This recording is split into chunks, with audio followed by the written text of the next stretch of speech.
Hello à tous, j'espère que vous allez bien. Aujourd'hui je vous retrouve dans une vidéo vraiment spéciale puisque comme vous voyez la lumière n'est pas aussi claire que d'habitude. Je suis peut-être pas forcément maquillée comme d'habitude. J'ai sorti le rouge à lèvres violet foncé et là je pense que ça crie tout simplement Halloween. Je vais vous présenter aujourd'hui le Dracula Halloween Tag pour Halloween qui arrive bientôt. J'espère que cette vidéo va vous plaire en fait et on va commencer tout de suite. J'ai essayé à chaque fois de vous présenter des livres que je vous ai peut-être pas souvent présentés, mais c'est vrai que je ne lis peut-être pas autant que certaines youtubeuses livresques et je suis plus ou moins obligée de vous présenter des livres qui reviennent, donc j'espère que ça ne vous dérange pas. Et la première catégorie, donc c'est Sorcière, un livre qui vous a ensorcelé de la première à la dernière page. Donc c'est tout simplement le cirque des rêves. Donc c'était un livre qui était décrit comme un livre complètement ensorcelant, que l'ambiance n'est même pas descriptible, qu'on est obligé de le lire pour connaître l'ambiance, et c'est vrai que c'est complètement vrai. On va suivre un cirque où il ne se passe pas forcément des trucs normaux, que les tours de magie sont peut-être un petit peu faussés et aidés par une force magique, et c'est vraiment très bien. De la première à la dernière page on se dit c'est quoi ce bordel, mais de la première à la dernière page on aime, et franchement c'est un livre à lire. Je trouve qu'il est pas mal pour l'automne en plus et je vous le conseille. La deuxième catégorie de livres, c'est Métamorphe, un livre qui vous a totalement induit en erreur, dont la révélation finale a complètement bouleversé votre compréhension de l'intrigue. Donc celui que je vais prendre qui correspond à cette catégorie, il s'agit de Sous la même étoile de Kelly York, que je vous ai présenté dans mon update lecture de septembre. Je l'ai adoré, c'était un coup de cœur, mais c'est vrai que quand on voit le dénouement final de la fin, on se dit mais attends, est-ce que tout ce que j'ai pensé jusqu'à maintenant c'était vraiment vrai? Et limite on a envie de relire le livre en connaissant la fin en fait, et c'est vraiment très bien, une intrigue vraiment très bien ficelée, une fin qui vous laisse complètement sur les fesses, et je vous le conseille. De toute façon tous les livres que je vais vous présenter dans cette vidéo je vous les conseille. Le troisième livre que je vais vous présenter, il correspond à la catégorie fantôme, donc un livre qui vous hante, que vous ne pouvez pas oublier. Et évidemment, il en fallait bien un, je vous ai présenté deux livres. Le premier, il s'agit de La route de Cormac McCarthy. C'était un livre que je devais lire pour les cours. Je me suis dit, allez, tu lis comme ça va passer et c'est bon. Mais chaque fois que je croise le titre de ce livre dans ma bibliothèque, je ne peux m'empêcher tous les trucs que ce livre dégage, les sensations négatives. Ce livre, c'est bizarre à dire, mais il est rempli de négatifs et ça vous hante et c'est vraiment particulier. Donc si vous avez le cœur assez bien accroché, je vous le conseille. Et le deuxième, il s'agit de Caleb, le tome 2 plus précisément, de Mira El-Roundir. Donc c'est un roman sur un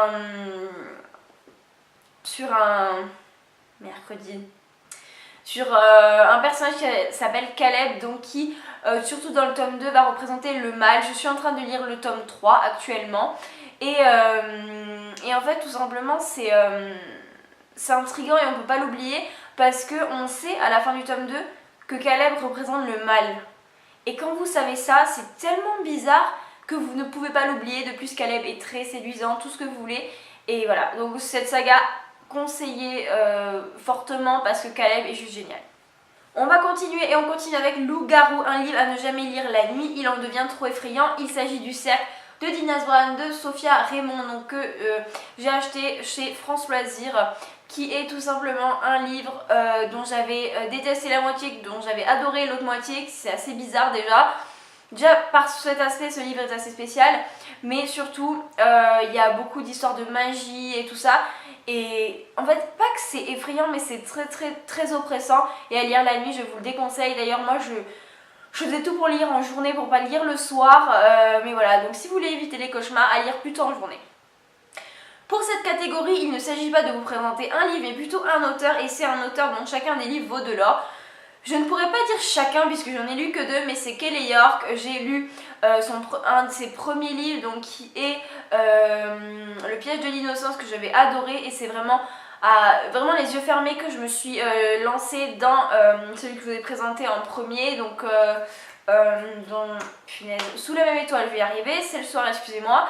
Donc voilà, donc sous la même étoile, et je sais que quand je vais me replonger dans un de ces livres, ça va encore être les yeux fermés parce que je sais que ça va être une super bonne lecture, et donc Keller, je vous conseille. Ensuite, il s'agit de vous présenter un livre dont la fin est totalement prévisible mais qui reste néanmoins excellent. Il s'agit du Cercle littéraire, bla bla bla. Ce titre, j'ai l'impression de les répéter 10 fois par jour. Mais donc comme je vous le disais dans ma chronique, je vous disais qu'on n'avait pas l'impression de savoir où l'auteur ou les auteurs voulaient nous mener. Mais c'est vrai qu'arrivé les derniers chapitres, on sait clairement ce qui va se passer. Mais en fait, vu que c'est un petit peu l'aboutissement, ça ne nous dérange pas et la fin est quand même excellente. Et voilà. Après, donc on a la catégorie basilic, il s'agit d'un livre sur la couverture duquel vous avez totalement flashé. Je ne sais pas vraiment si cette phrase est française, mais bon bref. Il s'agit de Alphbad, le tome 1, puisque même si la couverture n'est pas forcément magnifique, j'avais complètement flashé parce que quand je l'ai vu, je me suis dit...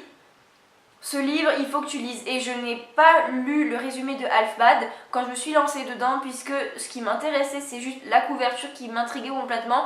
Donc si vous voyez pas, donc c'est des barreaux avec des mains qui tiennent les barreaux en fait. Et c'est complètement un truc de fou. Surtout quand le livre était sorti, ils avaient mis un ruban autour où il y avait marqué délivrez-moi ou un truc comme ça. Ce qui rendait le truc encore plus prenant, encore plus poignant. Et voilà, donc j'ai juste lu pour ça. C'est peut-être un peu con, mais au final c'est une très bonne saga. Mais voilà, donc c'est un livre dont la couverture ne m'a pas forcément fait flasher par la beauté, mais flasher par la mystériosité. Ensuite on a la catégorie vampire, un livre si séduisant que vous n'avez pas réussi à le lâcher. Il s'agit de Night School. Donc la saga en général, j'ai lu le tome 1, j'ai lu les 4 tomes juste d'affilée. Cette saga est certes faite pour les jeunes, mais... quand on est dedans, on ne peut pas s'arrêter et vraiment, je pense qu'un jour je m'en referai une lecture et je sais que je l'avais lu avec une très bonne amie à moi et je sais que cet effet-là, je ne suis pas la seule à l'avoir subi et cette saga est vraiment bien, surtout pour les jeunes. La catégorie suivante est la catégorie araignée avec un univers aussi bien ficelé et vaste qu'une toile d'araignée. Pour moi, il s'agit... En fait, il y a deux maintenant sagas qui me viennent à l'esprit quand je pense à ça. Mais la première, c'est l'Élite. Vous savez que c'était une saga que j'avais complètement adorée, donc c'est une saga de dystopie qui m'avait justement fait penser à la saga du labyrinthe, qui est la deuxième saga. J'ai terminé les deux sagas en fait, et maintenant que j'y pense, vraiment c'est deux sagas avec un univers juste complètement riche, super bien fait, avec vraiment des détails de partout, on connaît tout ce qu'on a à savoir pour comprendre l'histoire et vraiment j'adore. Et le petit plus avec le labyrinthe, c'est qu'il y a des livres, des before, donc il y a avant le labyrinthe, la braise et avant le labyrinthe, l'ordre de tuer. Et justement en fait c'est ce qui fait qu'on en apprend encore plus et qui fait vraiment qu'on a un univers tellement vaste qu'on a l'impression de faire partie de cet univers et qu'on n'a plus envie de le lâcher.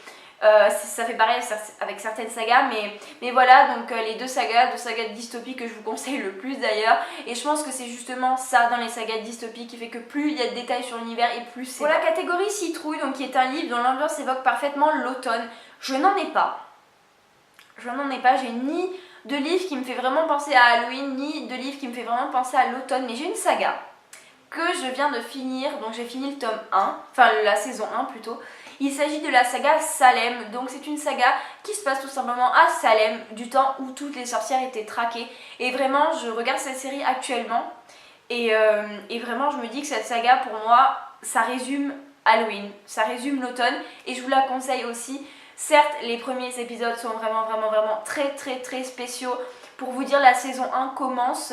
La première scène, c'est des gens qui se font pendre parce qu'ils sont accusés de sorcellerie. C'est vraiment pas censuré, c'est dégueulasse. Et on se dit, mais pourquoi je regarde ça? Et vous avez envie d'abandonner, mais n'abandonnez surtout pas. Surtout la fin de la saison est vraiment super. Maintenant, on va passer à Squelette, donc qui est un livre qui vous prend au trip et qui vous captive. Je pourrais vous présenter la saga After, évidemment, mais je ne vais pas vous présenter la saga After, je vais vous présenter la saga Before, donc qui est tout simplement le tome 1 raconté par Hardin. J'ai fini les deux tomes en fait, donc le tome 1 et le tome 2, et ces romans m'ont totalement scotché, rendue amoureuse d'Hardin encore plus que je l'étais déjà, et c'est captivant, vous vous dites comment l'auteur arrive à faire ça, c'est juste fabuleux, surtout si vous aimez Hardin, et je vous le conseille, mais à 1000%, et ça aussi c'est un coup de cœur. Cette catégorie était donc la dernière catégorie. J'espère que cette vidéo d'Halloween vous plaira. N'hésitez pas à me dire des tags ou des idées de vidéos que je pourrais faire l'année prochaine, parce que c'est vrai que La vidéo d'Halloween, c'est une des vidéos que je préfère faire parce que l'ambiance, le rouge à lèvres foncé et tout, ça c'est complètement mon délire. Et jusqu'à la prochaine vidéo d'Halloween, l'année prochaine, je vous dis bye!